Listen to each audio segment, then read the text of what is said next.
मतिवातसमिन्धे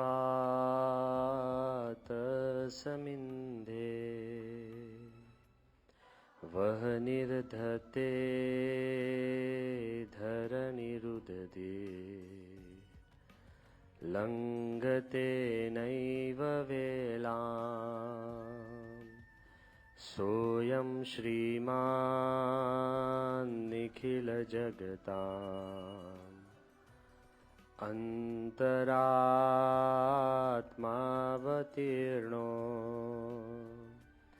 धर्मं रक्षन् दिशतु कुशलम् स्वामिनारायणोऽयं गुणातीतोऽक्षरं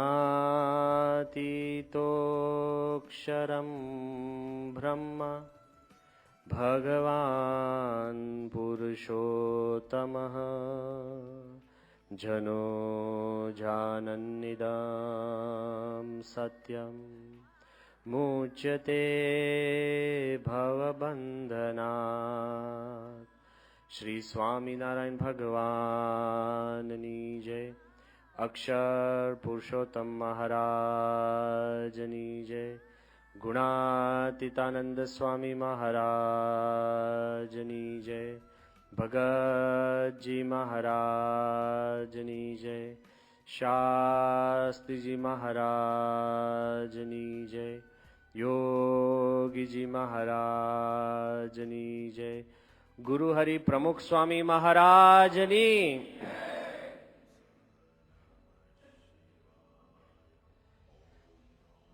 खास सौ संतो कार्यकरों जाण करवानी कि हमणां ज 5-1 मिनिट पहला स्वामीश्रीनो फोन हतो अने सौ संतो हरिभक्तों खूब अंतरथी स्वामी आशीर्वाद आप्या छे। स्वामीश्रीनी आ खासियत छे के फिजिकली तो स्वामी सतत पूछता ज होय के कोण क्या शू करे छे। आपणे पण पूछता होय कोण क्या शू करे छे।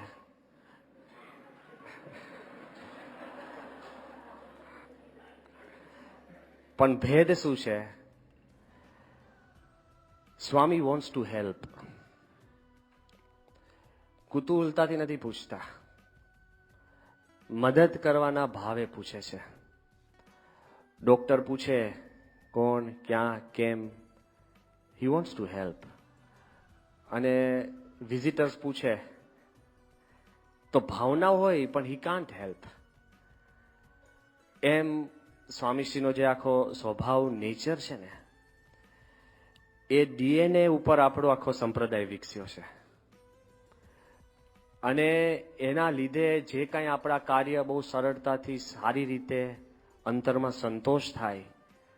कारण के रगे रगनी अंदर स्वामीश्रीनो भोग छे, एमनी प्रार्थना छे, भीड़ो छे, ए आपणे देखाई आवे छे।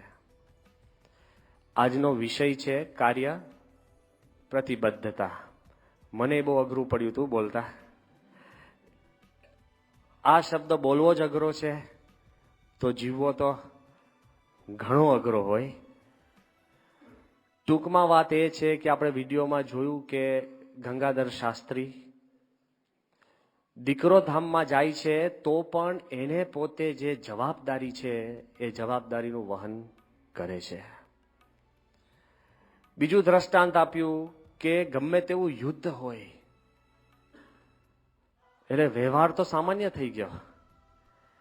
ગમે તેવા ભય અને ભીંસની અંદર પણ તમે જે કાર્ય કરવાનું વચન આપ્યું છે એ કાર્ય પાર પાડો। જેમ ભય કે ભોગ વિલાસ, સુખ કે દુઃખ, કોઈ પણ સંજોગોની અંદર આપણે જે વચન આપેલું और કાર્ય સ્વીકારેલું હોય એ કાર્ય જો નિભાવીએ ને तो कार्य प्रतिबद्धता कहेवाय। एनो सूक्ष्म अर्थ खाली आपणे जोईए के कार्य प्रत्ये आपणुं संपूर्ण समर्पण इस कार्य प्रतिबद्धता। हजू वधु समझाय एवो अर्थ जोईए कारण के आ बधा छे ने they are fancy huge word. जेम नहीं विश्व शांति, મોટો સારો શબ્દ છે, પણ ખરેખર આપણે માનીએ છીએ કે થપાય? ઘરમાં શાંતિ ના હોય, અહીંયા શાંતિ ના હોય, અહીંયા શાંતિ ના હોય, તો આપણને લાગે આ વિશ્વ શાંતિ is a wonderful word. Conference થાય, લેખો લખાય, પણ જે કોન્ફરન્સમાં બેઠેલા હોય ને એને મનમાં એમ હોય કે આ થાય જ નહીં. આ કેમ નથી થતી? કે કરનારાના મનમાં એમ છે કે થાય જ નહીં.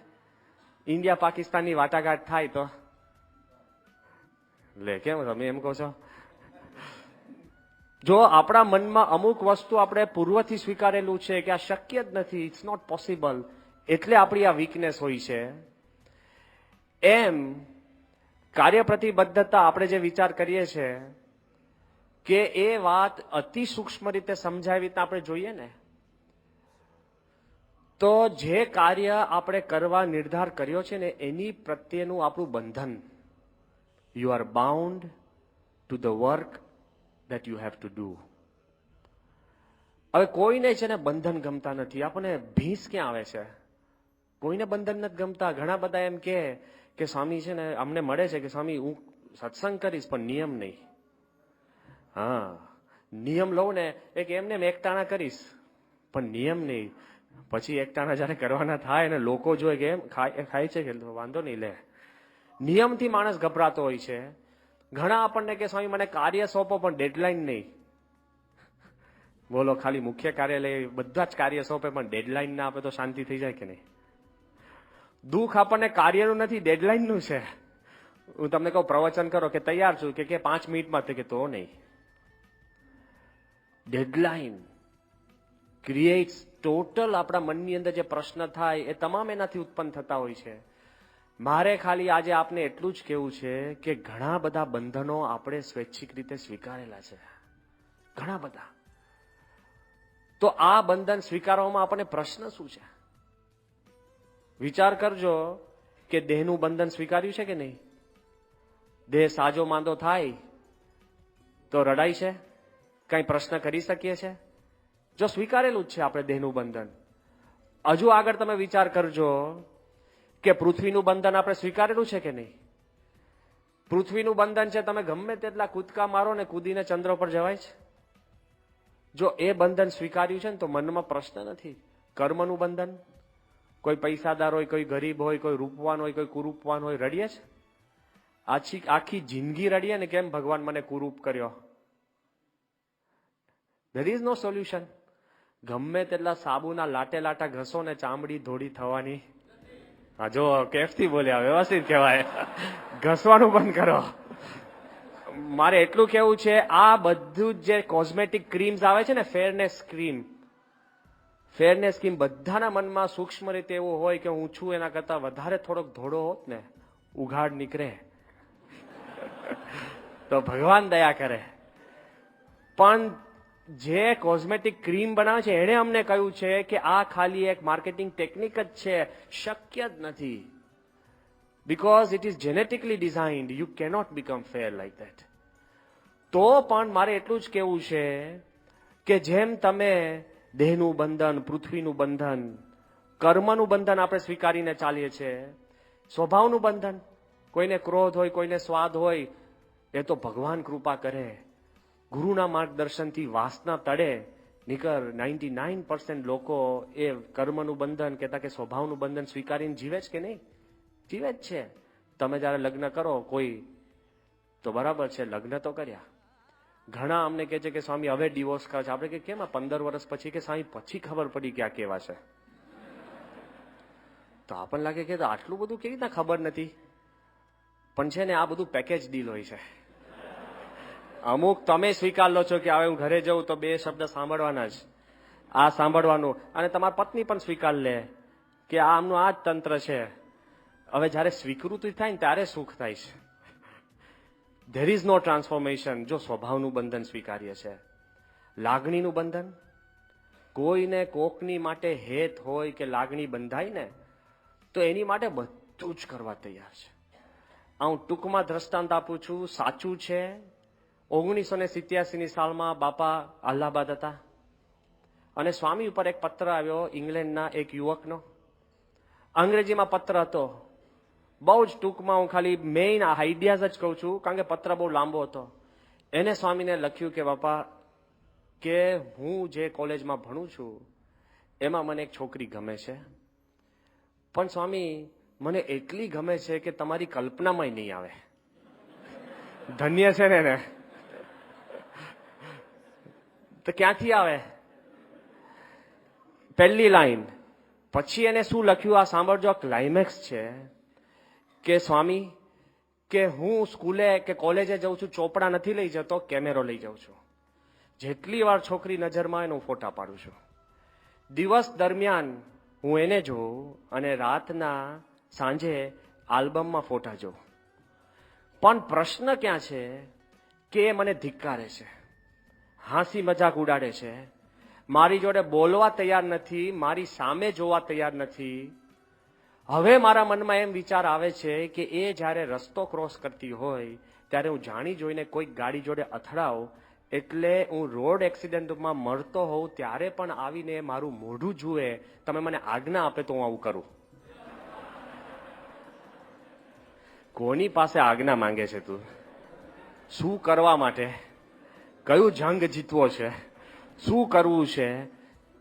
આ મારે શું કેવું છે? આ કેટલું કોમિકલ લાગે છે. લાગણીનું બંધનમાં માણસ જે કામ કરતો હોય છે ને, તમારી પાસે હજારો દ્રષ્ટાંત હશે. હું તો જે આપણા પરિપ્રેક્ષમાં બન્યા છે એ જ હું કહું છું, બરાબર? આ છોકરાએ સ્વામીને કાગળ લખ્યો એટલે સત્સંગી તો હશે ને. એમ નહીં માનતા, બધા દ્રષ્ટાંતો બહારના જ છે, આપણા અંદરના જ છે. લાગણીનું બંધન એટલે બધું જ કરવા તૈયાર છે. લાગણી. હજુ આગળ વિચારજો, એમ ઈચ્છાનું બંધન. ઈચ્છાનું બંધન થાય ને, માણસ એક મેક કરીને ઈચ્છા પૂરી કરે છે. મેસનર નામનો પર્વતારોહક, એને કોઈએ નથી કીધું કે તું પર્વત ચડ, કોઈ ઇલકાબ નથી, કોઈની નામના નથી, કાંઈ જ ખબર નથી, પણ એની ઈચ્છા કે મારે પર્વત ચડવો છે. 6 વર્ષની ઉંમરે પર્વત ચડવાનું શરૂ કરે છે. 14 વર્ષની ઉંમર સુધી તો એના ગામના, શહેરના, કન્ટ્રીના આજુબાજુના બધા જ મોટા પર્વતો એને ચડી નાખ્યા હોય છે. ક્લાઇમેક્સ ઈચ્છા. કાંઈ એવી પ્રાપ્તિ નથી. ઓછો કે માઉન્ટ એવરેસ્ટ ઉપર જઈને ઘર બંધાય છે ને કે આ જમીન માલિકીની છે, રાખીને શું કરો? આ માણસની ઈચ્છા એટલી પ્રબળ, તો એ માઉન્ટ એવરેસ્ટ ઓક્સિજન વગર ચડ્યો હોય તો ઠીક. દુનિયાની જેટલી 24,000 ફૂટ ઉપરની જેટલી ટોચો છે એ બધી જ ઓક્સિજન વગર ચડ્યો. એ પ્રક્રિયાની અંદર એની પત્ની એને ડિવોર્સ આપ્યો, કંટાળી ગઈ. એનો ભાઈ એની ભેગો ફરતો તે મરી ગયો, પર્વતો એને હાણી લીધો, તોય ચાલો. આખું ઘર ખુવાડ થઈ ગયો તો પણ એ ટોચ ચડ્યા કરે. કેમ? ઈચ્છાનું બંધન. મારે આજે આપને એટલું જ કહેવું છે કે જ્યારે માણસ દેહ, પૃથ્વી, સ્વભાવ, લાગણી, સગાવાલા, ઈચ્છા, કર્મ બધા માટે પોતાનું જીવન આખું સંપૂર્ણ આપી દે છે, આજનો વિષય છે કાર્યનું બંધન છે. પ્રમુખ સ્વામીએ જે તમને કાર્ય સોંપ્યું છે એની માટે તમે સંપૂર્ણ તમારું આપી શકો છો કે નહીં? જો બંધન થશે ને તો આપી શકશો. ગાંધીજી સામાન્ય માણસ હતા. એ 10મા 12માં કેટલાય વિષયોમાં ફેલ થયેલા છે, અમુક વિષયમાં તો 0 માર્ક્સ. એ ગાંધી એકવાર પ્રવચન ઉભા કરવા થયા તો કાગળિયું હલે ને એના કરતા હાથ પગ વધારે હલતા હતા. એકવાર ગાંધીએ પોતે લખ્યું છે કે એને બ્રિટિશ રાજપાતે ઘણું માન, આર્મીમાં ભરતી કરવા માટે તૈયાર થયેલો માણસ, અને એકવાર એના મનમાં મનાય છે કે મારું કાર્ય છે ભારતને સ્વતંત્રતા અપાવવી, તો ક્યાંથી શક્તિ પેદા થઈ? એ બોલે અને લાખો સાંભળે, એ વિચારે અને એમ્પાયર ધ્રુજે. બધું જ આવી ગયું છે. એની માટે એક કાર્ય માટે જો તમે બંધિત થાવ ને, યોર એનર્જી વિલ કમ. બીજું બધું જ તમારા મનની અંદર ગૌણ થશે અને શક્તિ પેદા થાય છે, એ આપણે જોયું છે. પણ આપણા મનની અંદર એક સ્વીકારવું પડે કે હું કાર્યકર છું. આટલું જ બંધન. Once you decide. અમે તો તમને ઠોકીને અવાજ કરીને મોટે આમ તમારી છાતીને આમ ખખડાઈને અમે કહીએ છીએ કે તમે કાર્યકર છો. ભાઈ તમે એકવાર અંદરથી કહો કે હું કાર્યકર છું. ડિફરન્સ ત્યાં થાય છે. અમારા પ્રવચન કોઈ કામ નહીં લાગે. આ બધા બોર્ડ ને સૂત્ર છે ને કે કાર્યકર કેવો, તમે વિચારો કાર્યકર કેવો. જો વંશ તમારા મનમાં એમ થાય ને કે હું કાર્યકર છું, કાર્યનું બંધન આપણા મનમાં આવશે ને તો કાર્ય પ્રતિબદ્ધતા નેચરલ થશે. પણ તમે મને પ્રશ્ન પૂછશો સામે, કારણ કે આ ઇન્ટરેક્ટિવ સેશન છે. સાંભળ, એમ એકલું સાંભળ ન કરવું, પ્રશ્ન ઉભા કરવા, પછી પણ પૂછવા, મર્યાદા હોય તો ત્યાંય પૂછી શકાય. Think, interact. તમે મને પ્રશ્ન પૂછશો એટલે તમારા પ્રશ્નનો હું જવાબ આપતો જ જઉં છું કે સ્વામી, કે ભાઈ અમને ખબર છે અમે કાર્યકર છીએ. શું તમને ખબર નથી કે અમે કાર્યકર છે? થાય કે નહીં આપણા મનની અંદર? અરે અમે મૂર્ખ નથી, અમે જાણીએ છીએ કે તમે કાર્યકર છો. અમને એ પણ ખબર છે કે તમે કેટલો દાખલો કરો છો. સાધુ નિવૃત્તિ પ્રધાન છે. તમારે સંસાર, વ્યવહાર, કામ, ભાવ, સગા સંબંધી, બહારની જેટલી વિટંબણા છે બધું જ છે, એમાં રહીને તમે કાર્ય કરો છો. અમને નથી ખબર? We respect that, we admire that. અમને આદર છે કે તમે કેટલા ભીંસમાં રહીને કામ કરો છો, એ અમને નથી ખબર? છે ખબર. અરે અમે એવા કાર્યકરોને પણ ઓળખીએ છીએ કે જે એક ટંક જમીને પણ છે ને આપણું મુખ્ય કાર્યાલયનું કામ કરે છે. એક ટંક જમે છે. એવા કાર્યકર પણ અમારી નજરમાં છે કે જેના ઘરની અંદર એકનો એક દીકરો ધામમાં ગયો ને કાર્ય ચાલુ રાખ્યા હોય. કોકના દીકરાનું લગ્ન થયું હોય અને કોકની દીકરી પાછી આવી હોય. કાર્યકરના ઘરની અંદર એટલી બધી આર્થિક મુશ્કેલી હોય તો પણ જરા પણ કાર્યમાં પીછેહટ નથી કરી. આઈ નો, વી નો. એમ નહીં માનતા અમે જે તમને વાત કરી છે ખાલી ઉપદેશ આપે છે, એવું નથી. અમને ખબર છે, આદર છે, બાપાને પણ મહિમા છે, બધાને મહિમા છે. નથી ખબર અમને કે સવારથી સાંજ કામે જાઓ અને સાંજે તમે ઘરે ઘરે જઈને કોક બોલાવે ન બોલાવે તમારું ઘરનું ગાંઠનું ખર્ચીને તમે કાર્ય કરો છો? વી નો ધેટ. એ સાંભળવું પડે છે. અમને ખબર છે કે કોક કાર્યકર એવાય છે કે જંગલમાં જઈને અહીંના જ છે, સિંહ હોય અને એમાં આગળ પસાર થઈને સંપર્ક કરવા જતા હોય. ત્યાં મિડલ ઈસ્ટની અંદર હું એક કાર્યકર એવાને ઓળખું છું, મિડલ ઈસ્ટ, ત્યાં મુસ્લિમ દેશ, એની અંદર રણ જેવા વાતાવરણની અંદર 52 ડિગ્રી ટેમ્પરેચર હોય, એમાં 40 કિલોમીટર જઈને પણ સંપર્ક કરનારાનો અમને પરિચય છે. લેબનનની અંદર જ્યાં યુદ્ધ ચાલે છે, ખાલી એક શુક્રવારની સભા ભરવા માટે, આપણી રવિવારની ત્યાં શુક્રવારની સભા ભરવા માટે 6 કલાક બરફમાં ખૂંદીને સભામાં પહોંચે છે આપણો કાર્યકર. ત્યારે ખાલી ઠાકોરજીને થાળ કરવાનો સમય થયો હોય છે, થાળ કરીને પાછો ઘરે પહોંચતો હોય. કેમ? કે સભામાં મેં ભગવાનની આગળ હાજરી પહોંચાય. વિચાર તો કરો, આવા કાર્યકર છે, હું ક્યાં ના પાડું છું. અને દરેક ભીડાની અંદર રહીને એ આપણા કાર્યકર કામ કરે છે. સ્વામીને ખબર છે, અમને ખબર છે. અને તમારા કામ કેટલા, ગોષ્ઠી હોય, સભા હોય, મીટિંગ હોય, આ હોય, તે હોય, એ તો તમને વિડીયોમાં ઘણું બધું દેખાડશે, ખબર જ છે. પણ મારે એ કેવું છે, $1 મિલિયન પ્રશ્ન શું છે ખબર છે? આવા કાર્યકર છે, પણ આવા તમે છો? બીજાના કાર્યનો યશ આપણે માથે લેવો જોઈએ. ડોક્ટર સ્વામી 24 કલાક કથા કરે છે ને હું મારી પીઠ થાબડું કે અમે 24 કલાક કથા કરીએ છીએ, થબડાય? It's not practical. $1 million question શું છે કે આવા એકલ દોકલ 100 કાર્યકરના નામે આપણે બધા જ મૂછો મરડીએ, એ ચાલે?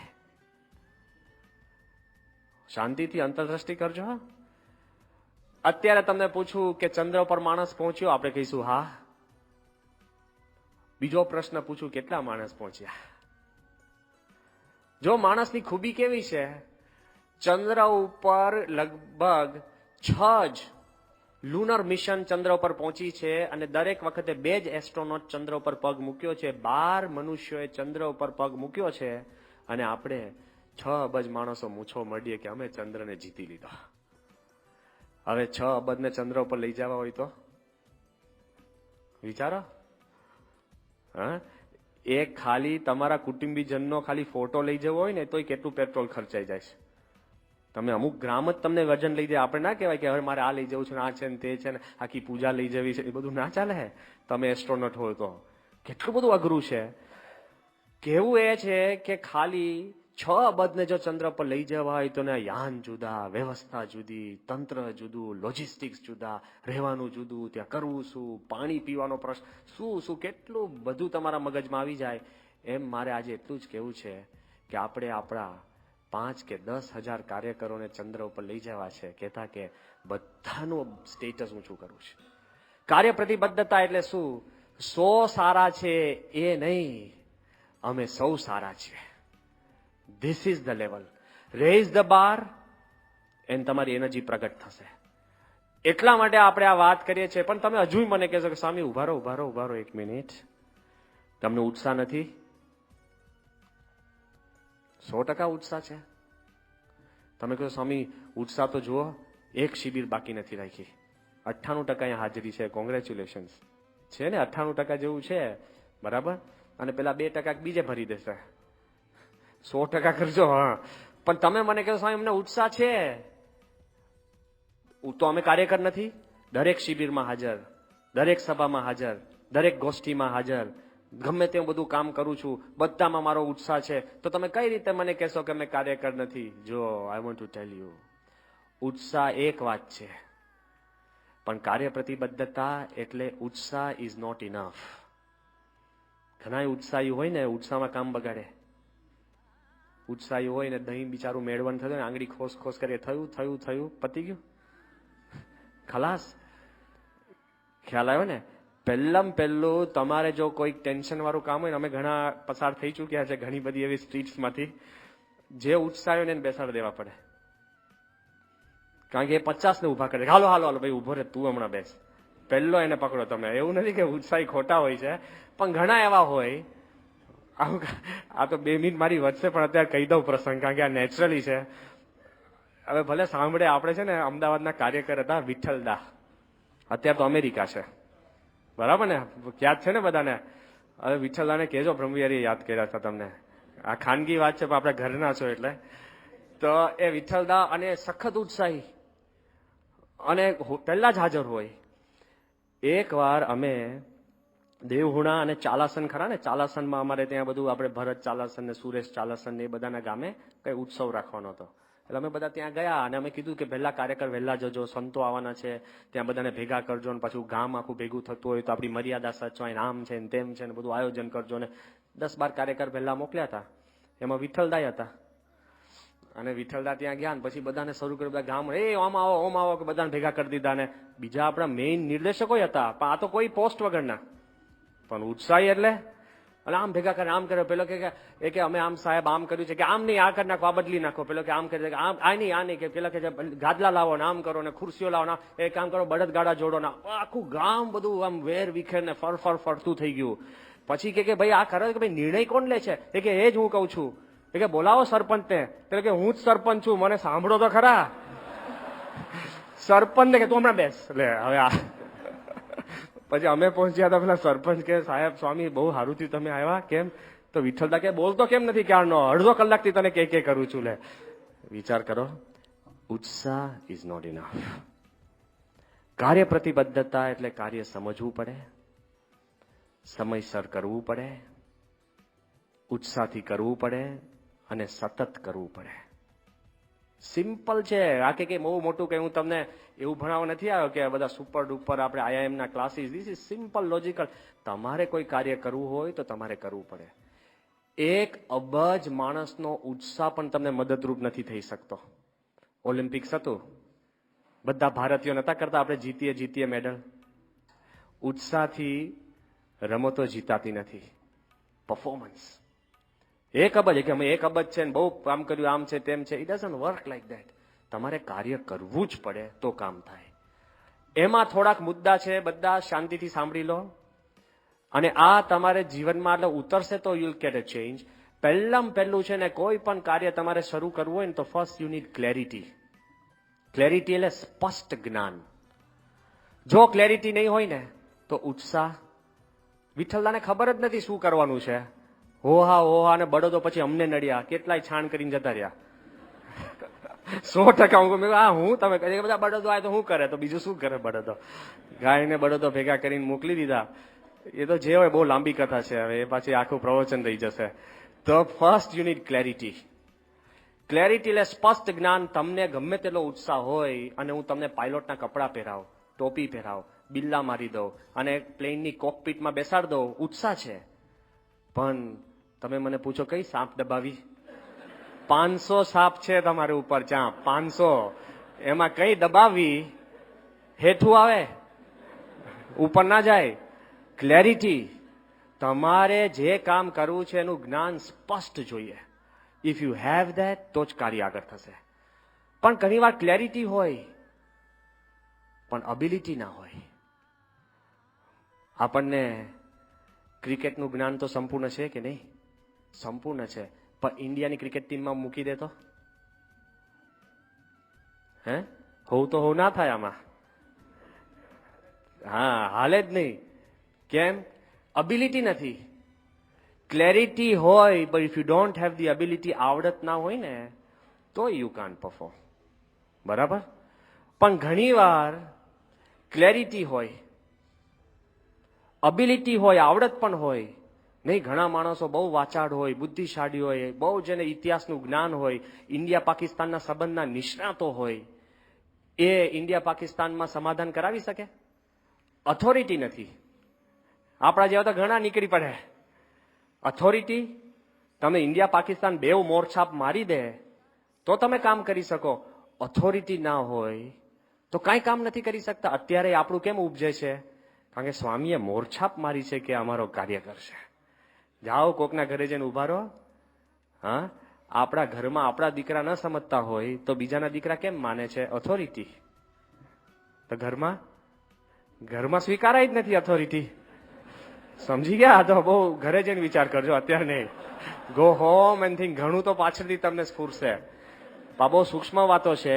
ઓથોરિટી, સત્પુરુષે આપણને ઓથોરિટી આપી છે કે અમારો કાર્યકર છે તો 500 કુટુંબો તમારું માને, એના બાળકો માને, બધા જ માને. તમે કોઈ એમ પૈસા વપરાય, તમે કોઈ એમ કાર્ય થાય. કેટલી બધી સ્વામીએ તમને ઓથોરિટી આપી છે. પણ જો ક્લેરિટી હોય, અબિલિટી હોય, ઓથોરિટી હોય, હા, પણ હકીકતની અંદર 3 વસ્તુ હોય. મનમોહનસિંહ પાસે ઓથોરિટી છે કે નહીં? કેમ ના પાડો છો? ક્લેરિટી છે કે નહીં? અબિલિટી છે કે નહીં? ઓથોરિટી છે? કેમ ડચ માર્ક આમ કરે છે? જો આદર્શ કાર્ય કરે છે, કોઈ દિવસ મન ધાર્યું કરવું નહીં, આજ્ઞા પાલક રહેવું. બરાબર ને? હા. પણ જો ક્લેરિટી હોય, અબિલિટી હોય, ઓથોરિટી, પ્રાઇમ મિનિસ્ટર છે, પણ ઓડેસિટી, હિંમત ના હોય, શું કામનું? અરે બધું જ અમે તમને આપશું ને, સિક્કા મારીને, બિલ્લા મારીને તમને બધું જ કરીને મૂકશું, પણ તમે જો ઘરની બહાર પગ નહીં મૂકો ને, શું કામનું? હું કહું છું આખી જિંદગી નથી કરવાનું. એક વખત એવો સમય આવશે કે તમારે સંસારિક પ્રશ્ન હશે એને ઉપર વચ જઈને કાર્ય કરવું પડશે. એક સમય એવો આવશે કે દુઃખ હશે તો પણ હસતા મુખે ઊભા થઈને કામ કરવું જ પડશે. એક સમય આવશે કે આખી દુનિયા ના પાડતી હશે પણ પ્રમુખ સ્વામીની આંખમાં તમે જોશો તે આંખમાં આંખ મૂકીને દુનિયાને તમારે તિલાંજલિ આપવી જ પડશે. સમજાઈશ? અમે એમ નથી કહેતા કે અત્યારે જ કઈ ન હોય ને સીધા જઈને ચાલો હવે બંધ, આમ છે તેમ છે, મારું ઉપર વટ જવાનું, દુઃખ ઊભું કરીને પછી પાછા, એવું નહીં. નાટક નહીં, ટ્રુથફુલી. એક સમય એવો આવશે, તમારા મનમાં ફિક્સ કરજો જ કે ઓડેસિટી, હિંમત જોઈશે જ. આ કાર્ય તમારે કરવું હોય તો ટાણે તમારે એવા હાર્ડ સ્ટેપ્સ ને ડિસિઝન લેવા પડશે તો કાર્ય થશે. એમને એમ નહીં થાય. પણ આ બધું જ હોય, ક્લેરિટી, અબિલિટી, ઓથોરિટી, ઓડેસિટી, પણ જો સ્ટેબિલિટી ના હોય, નહીં સુદવદ હોય ને, અમુક કાર્યકર કઈ વેગ વાગે ને તો 50 ઘરે પધરામણી કરી આવે, 2 કલાક બેસે, પેલો રાહ જોઈ કે ઉભો થાય તો સારું. ના આમ કોને તમારું શું છે, આમ ભાઈ બેસે, હવે પતી ગયું. બરાબર? અમુક જયારે આપણી શિબિર થાય ને, અમે સંતો અમુક કાર્યકર છે ને ડાયરી વાળા હોય, ડાયરી વાળા આખી ડાયરી ભરી દે. જે પ્રોગ્રામ લખ્યો ને એ ઉતારે કે આટલા વાગે, એમાં ત્યાં ભૂસે ને તો ફરી બીજો પાનું ભરે. અને જયારે સંપર્ક કરવા ભેગા થાય ને તો પેલાને એવો નીચવી નાખે સામેવાળાને કે આમ છે જસ્ટ કે તમે ક્યાં ના છો, કેમ? તો પેલા નાના હતા ત્યારે શું કરતા હતા, પેલું કે અત્યારની વાત કરને. તો અમુક એટલા બધા, પણ હું એમ કઉ છું સ્ટેબિલિટી, બહુ ઉત્સાહ આવી જાય અને કોક વાર મૂડ જતો રહે, કોઈ કાર્ય ના કરે. કાર્ય કરવું સતત, સાતત્ય, અખંડ કરવું, એની કિંમત છે. પ્રમુખ સ્વામી મહારાજના દ્રષ્ટાંત આપણે કેમ આપીએ છીએ કે અત્યારે 90 વર્ષની ઉંમર થઈ હોય ને, હજુ પણ સ્વામીનો ઉત્સાહ મોડો પડતો નથી. સતત કોઈ પત્ર ના પ્રશ્નો કોઈ બદલાયા હોય એના એ જ હોય.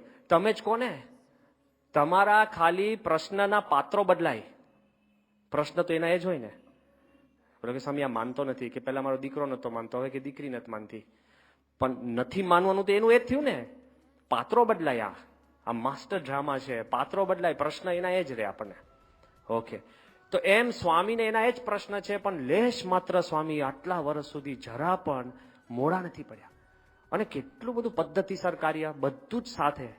જો આપણે આ 4 એ 4, 5 એ 5 વસ્તુ નહીં હોય ને, અને ખાલી આપણને કાર્યની પોસ્ટ જ હશે ને, તો શું પ્રશ્ન થાય? હમણાં ત્યાં અમેરિકાની અંદર આ લોકોએ ખાલી મજાકમાં બધી વાતો કરી છે, પણ બહુ આપણને લાગુ પડે એવી વાત છે કે પ્રેસિડેન્ટ બુશ હવે તો ઉતરી ગયા, એમની માટે એ લોકોએ ખાલી એક બારે વાત પાડી હતી કે એ છે ને પોસ્ટ ટર્ટલ. પોસ્ટ ટર્ટલ એટલે શું? પોસ્ટ એટલે થાંભલો, ટર્ટલ એટલે કાચબો. હવે સમજવા જેવું છે, શાંતિથી સમજજો કે તમે રસ્તામાં જતા હો અને એક થાંભલો મળે 6 ફૂટ ઊંચો, બરાબર, પાતળો થાંભલો, એના ઉપર કાચબો હોય, સમજી ગયા? તો તમને શું વિચાર આવે કે આ ઉપર પહોંચ્યો કેમ ન આવે ને? હજુ સાંભળજો કે આ ઉપર પહોંચ્યો કેમ ન? પછી કે બિચારો કરે છે શું? થાય કે નહીં? બરાબર. પછી કે હવે કરી પણ શું શકે? કાચબો ઉપર ક્યાંથી આવે કે ઓછો આમ 2 હાથ પકડી નીચે ઉતરી શકે છે? અને પછી લાગે કે આને જો મારે મદદ કરવી હોય તો નીચે લાવવો પડે. એમ જો તમને પોસ્ટ મળે અને કાર્ય ન કરો તો લોકો પૂછશે કે આને કાર્યકર બનાવ્યા કોને? બિચારો કરે છે શું? કરી પણ શું શકે? અને જો મદદ કરવી હોય તો કાર્યકરમાંથી, એટલે જોજો, ખાસ ખ્યાલ રાખજો, જો કાર્ય પ્રતિબદ્ધતા નહીં હોય તો લોકોના મનમાં શંકા ન થવી જોઈએ કે આ પોસ્ટ કાર્યકર છે. સમજાય? બહુ શાંતિથી વિચાર કરજો આનો, પણ તમને ઘણું ખબર પડશે. પણ મારે કેવું છે શું કે સત્પુરુષ આપણને શીખવાડે છે કે જે કાર્ય તમે લીધું હોય ને, બી સિન્સિયર ટુ ઇટ. અને સિન્સિયર તમે રહેશો ને તો ખરેખર તમને પણ અંતરમાં ઉત્સાહ રહેશે, કાર્ય સારું થશે અને ભગવાન અને સંત પણ રાજી થશે. તો પહેલો હું 2-3 જ વિચાર આપું છું. કે એક વિચાર છે કે મનની અંદર તમે ક્લેરિટી રાખજો કે આ કાર્ય કોનું કરીએ છે. શું મધ્યસ્થ કાર્યાલયનું? કે ફરફરી આવે છે 5-6 સંતો નક્કી કરીને જે સોંપે છે એ પ્રમાણે કાર્ય કરીએ છે? અરે ભાઈ, આ મુખ્ય કાર્યાલયનું કાર્ય છે જ નહીં. આ જે કાર્ય તમે ને અમે કરીએ છીએ ને, એ કાર્ય ભગવાન સ્વામિનારાયણનું છે. શ્રીજી મહારાજના કાર્યકર છીએ. અને શ્રીજી મહારાજના કાર્યકર એટલે કે મહારાજે પોતે નક્કી કર્યું છે કે 100 કરોડ મનવાર આપણે ભરવી છે. એ મહારાજનું એજન્ડા છે. મહારાજ આ કલ્યાણનો સંકલ્પ કરીને આ પૃથ્વી પર પ્રગટ થયા છે. તો અત્યારે જે કંઈ આપણે કાર્ય કરે, કોઈકને સત્સંગ થાય, કોઈકને સુખી થાય ને સત્સંગમાં જોડાય, તે મહારાજનું કાર્ય તમે કરો છો. કે આ તો કોઈ પેટા પ્રોજેક્ટ છે જ નહીં, સેમ પ્રોજેક્ટ છે. અરે ગુણાતીતનું કાર્ય છે. ગુણાત્યાન સ્વામીએ કીધું કે પાંદડે પાંદડે સ્વામિનારાયણનું ભજન કરાવવું છે. તો શું કરવું? એમને આપણે ગુણાત્યાન અમે સ્વામી પ્રાર્થના કરશું. અરે જેને તમે પ્રાર્થના કરો છો એ પ્રયત્ન કરે છે. જેને તમે પ્રાર્થના કરો છો એ પ્રયત્ન કરે છે, તો તમારો પ્રયત્ન નહીં કરવાનો? We must. જો મહારાજનું કાર્ય છે, ગુણાતીતનું કાર્ય છે, યોગીજી મહારાજે તો ત્યાં સુધી આપણને સીધી આપણે કે ને લિમિટ બાંધી દીધી કે આજથી 500 વર્ષ પછી આ પૃથ્વી પર એક એવો માણસ નહીં હોય કે જેના હોઠ ઉપર સ્વામિનારાયણનું નામ નહીં હોય. યસ, ગિવન અસ અ લિમિટ.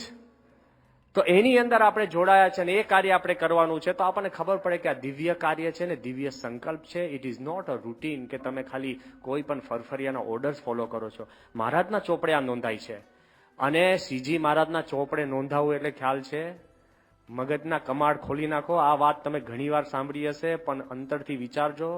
અમે સાધુ થયા છે તોય આપણે હેપતાઈ જઈએ એકવાર શ્રીજી મહારાજ ગઢડામાં ગંગાજળિયા કુવા પર સ્નાન કરતા હતા અને મહારાજ સ્નાન કરતા હતા અને મહારાજના દર્શન છે ને બહેનો દૂરથી બધા દર્શન કરતા હતા.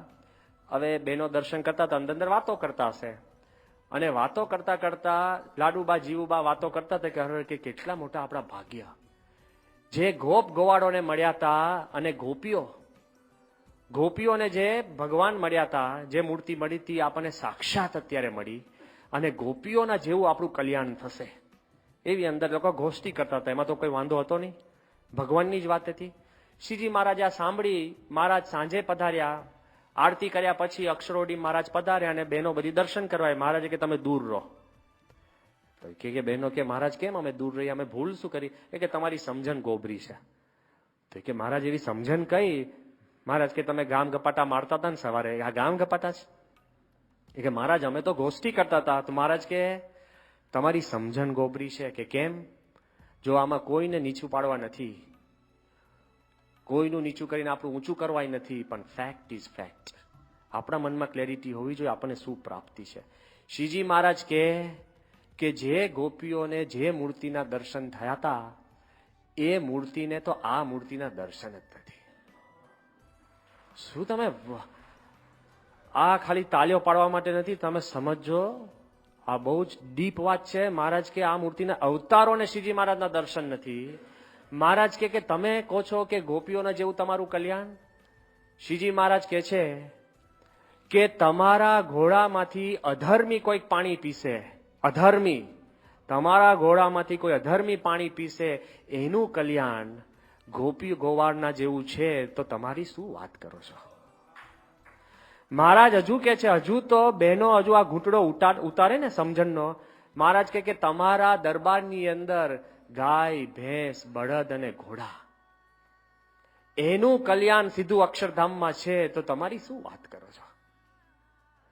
આપણા સંજોગોની અંદર જે રહેતા હોય એની શ્રીજી મહારાજ વાત કરે. મહારાજ કે તમારી દ્રષ્ટિ નથી, પણ આ દરબારમાં જ્યાં અમે હર્યા ફર્યા એની ચરણ રજ લેવા માટે મોટા અવતારો સવાર અને સાંજ આવે છે. અને જે અનંત કોટી બ્રહ્માંડના કરતા એવા મૂળ પ્રકૃતિ પુરુષ એ પણ અહીંયા ચરણ રજ લેવા આવે છે. મહારાજ કહે છે કે તમને તો સમજણની ખબર જ નથી. હવે એ શ્રીજી મહારાજનું મત્તું આપણને વાગ્યું હોય અને એનું કાર્ય આપણે કરતા હોઈએ તો કેટલો આપણા મોટા ભાગ્ય. એમાં આપણે પછી કન્ડિશન મૂકી શકીએ કે આટલું કરીશ, આટલું નહીં કરું, આ ફાવશે નહીં ફાવે, મહારાજનું બંધન નહીં રાખવાનું. આ શ્રીજી મહારાજનું કાર્ય છે, એમાં આપણે બધા જોડાયા છે. આ જો આપણા મનમાં ક્લેરિટી હોય, હવે આગળ વધો. જો બળદ, ગાય, ભેંસનું કલ્યાણ હોય તો એના કરતા વધારે સુખ તો જીવુબા લાડુબાને હતું ને. એના કરતા વધારે નિકટ મહારાજની નિકટ કોણ હતા? પરમહંસો હતા કે નહીં? પરમહંસની કેટલી સેવા. પણ જયારે સારંગપુરનું મંદિર બંધાતું હતું અને સંતો અને તમારા જેવા હરિભક્તો પથ્થર લઈને સારંગપુરનું મંદિર બાંધતા હતા અને બાળ મુકુંદ સ્વામી જયારે પસાર થયા અને એમણે તે વખતે કહ્યું કે ઓહો, જે 500 પરમહંસોને નથી મળી એ સેવા તમને અક્ષર પુરુષોત્તમની મળી છે, એ સેવા એના કરતા મોટી કહેવાય. મહારાજની એકલાની સેવા કરતા અક્ષર પુરુષોત્તમની સેવા એના આપણે કાર્ય કરશે. એ જો આપણા મનમાં ખબર પડે ને તો કોઈ વાંધો ના આવે. શાસ્ત્રી મહારાજે તો વાત કરી કે નહીં કે અક્ષર પુરુષોત્તમના બળદિયા સ્વપચને ઘેર વેચાવવું પડે. હવે એવું કાર્ય કોઈને સોંપ્યું છે? આ તો તમારું થોડુંક છે, એને ડિલે કરીને કામ કરવાની વાત છે. કોઈ પણ મનની અંદર આપણને પ્રશ્ન થાય નહીં. સ્વામીને જયારે પૂછવામાં આવ્યું કે સ્વામી તમે આટલા બધા કાર્ય કરો છો, તમારું અંગત કામ કયું? ત્યારે પ્રમુખ સ્વામી જે વાત કરીને સાંભળજો. સ્વામીએ કહ્યું કે અમારું અંગત કામ અક્ષર પુરુષોત્તમના મહિમાનું ગાન કરવું, એ અમારું અંગત કામ. જો આપણે અક્ષર પુરુષોત્તમનો મહિમા વધારવા માટે જે કાર્ય કરીએ છીએ તે શું કહેવાય? પ્રમુખ સ્વામીનું અંગત કાર્ય કહેવાય. સ્વામી ચાલતા હોય અને સ્વામીને એકદમ હાથ હલે અને તમે સીધો હાથનો ટેકો આપો તો શું લાગે? આપણે જનજનાતી થાય ને, રોમાંચ થઈ જાય. તમને શું, અમને થઈ જાય. જો સ્વામી તમારો હાથ પકડે તો આપણને રોમાંચ થાય. સ્વામી સુવા જતા હોય ને તમે સીધું સ્વામીને ઓસીકું આપો તો 50 પ્રકારની તમે વાનગી બનાવી હોય અને કોક આવીને કે તમે જે મઠિયા બનાવ્યા તે બાપાને ભાવ્યા. અંગત કામ કહેવાય કે નહીં? આપણને અંગત કાર્ય લાગે. સ્વામી આપણું કંઈ પણ સ્વીકાર કરે ડાયરેક્ટ, કેટલો બધો આપણને આનંદ થઈ જાય. તો અક્ષર પુરુષોત્તમના મહિમા વધારવાનું તમે કામ કરો છો ને એ પ્રમુખ સ્વામીનું અંગત કાર્ય છે. જો આપણને ખબર પડે આ મુખ્ય કાર્યાલયનું કામ નથી, મહારાજનું કામ છે, ગુણાતીતનો સંકલ્પ છે, શાસ્ત્રી મહારાજનું કાર્ય છે અને પ્રમુખ સ્વામી મહારાજનું અંગત કાર્ય છે, ખબર પડે ને કોઈ દિવસ વાંધો નહીં આવે. તમારે 10 ઘર ફરવાના હોય, 25 વાર જવાનું હોય, 6 ધક્કા ખાવાના હોય, તમે કોને કામ ન થતું હોય, કોઈ દિવસ થાકતા નહીં. This is the work. બીજું સૌ નવું વર્ક છે. સ્વામી ત્યાં સારંગપુર બિરાજમાન હતા અને આજ વખત બધાને ખબર છે સ્વામી લગભગ 100 દિવસ રહ્યા એટલે રેકોર્ડ તૂટ્યો. આખા સ્વામીના જીવનની અંદર કોઈ પણ મંદિરની અંદર 100 ડેઝ રહ્યા હોય, બરાબર, રેકોર્ડ તૂટ્યો કહેવાય. અને બધા સંતોય બહુ આનંદમાં હતા, સ્વામી પણ લાભ સારો આપતા હતા. અને એકવાર સ્વામીની રૂમમાં નારાયણ મુનિ સ્વામી, જ્ઞાનેશ્વર સ્વામી, અમે 3 જણ બેઠા હતા. કંઈક કામકાજ ચાલતું હશે. એમાં નારાયણ મુનિ સ્વામીએ બાપાને કીધું કે બાપા તમને આમ ફાવે છે ને, આમ બધું મજા આવે છે ને? સ્વામી કે બધું સારું છે. એટલે એ કે બસ બાપા હવે સારંગપુર જ રહો. બધાની ભાવના હોય. સ્વામી આમ મોઢું લૂછતા હતા રૂમાલથી, આમ બેઠા હતા. પછી હું બોલ્યો, મેં કહ્યું બાપા આત્મસ્વરૂપ સ્વામીનો ફોન હતો દિલ્હીથી અને આત્મસ્વરૂપ સ્વામીએ કહ્યું કે બાપાને કહેજો કે સારંગપુર જ રહે અને બધા જ સંતો વારાફરતી આવીને લાભ લેશે. કોઈને કામ હોય તો ત્યાં આવી જશે, હરિભક્તોની દર્શન સારા થાય, બધું જ સારું, તમારી તબિયત સારી રાખજો બાપા, ત્યાં જ રહો. એટલે મૂળ હવે વિચરણ નહીં કરતા ને એક સ્થાને રહો. સ્વામી આમ સાંભળતા હતા, બોલતા નતા. અને એમાં મારાથી એક ભૂલ થઈ. મેં બાપાને એવું કીધું, મેં કહ્યું બાપા મેં એક પુસ્તક વાંચી હતી, ફ્રીડમ એટ મિડનાઇટ. ભારતને સ્વતંત્રતા મળી એના ઉપર આ પુસ્તક છે, written by a French author Dominique Lapierre. અને એને આ પુસ્તક બહુ અદ્ભુત લખી છે. પુસ્તકની શરૂઆત કેવી રીતના થાય છે કે today the capital of India had moved 80 kilometres. કે આજે ભારતની રાજધાની 80 કિલોમીટર ખસી. હવે પ્રશ્ન તો થાય ને કે 80 કિલોમીટર કેમની રાજધાની ખસે?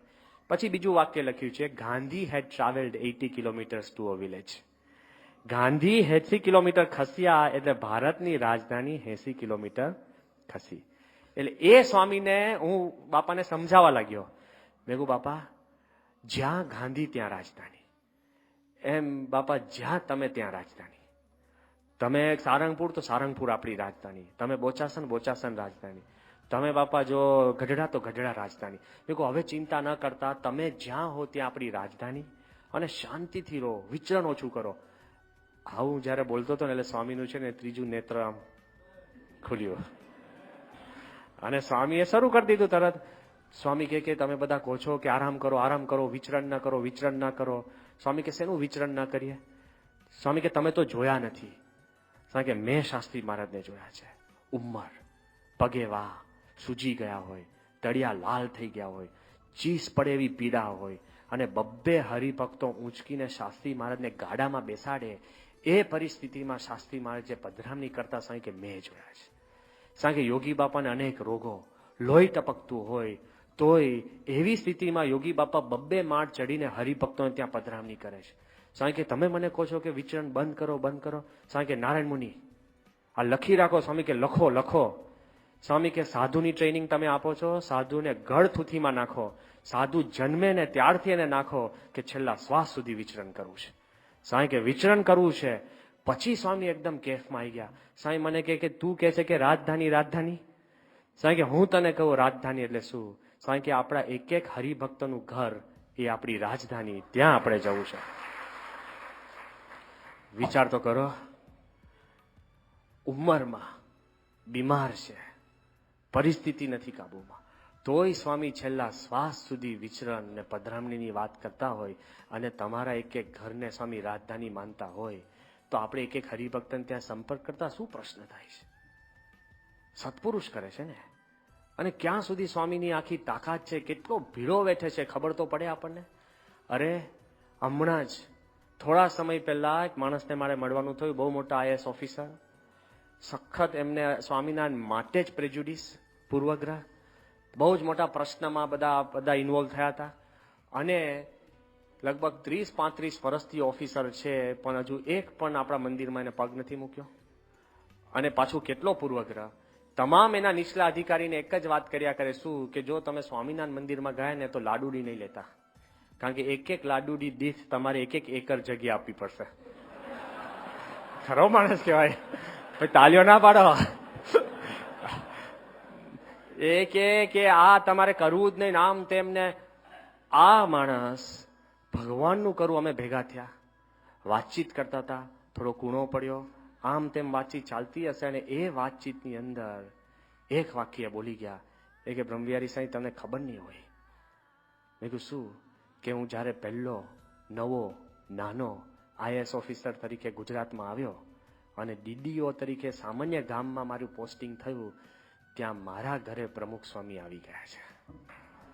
અરે વિચાર તો કરો. આ હું તમારી આગળ વાત કરું છું ને, આઈ ફીલ ઇટ. કેમ? કારણ કે ક્યાં કોણ કેવો માણસ એના ઘરે પ્રમુખ સ્વામી જતા હોય અને આપણે કન્ડિશન બાંધીએ કે 4 વાર એને ત્યાં જઈ આવ્યો, 5મી વાર નથી જવું.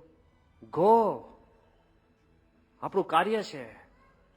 જો કાર્ય પ્રતિબદ્ધતા મીન્સ નાનામાં નાનું કાર્ય, નાનામાં નાના માણસને આપણે જો સત્સંગનું કાર્ય કરાવવું હોય તો એમાં માથું આપવાનું છે. એ આપણા મનની અંદર ખ્યાલ હોય અને સ્વામી એવું કરે છે.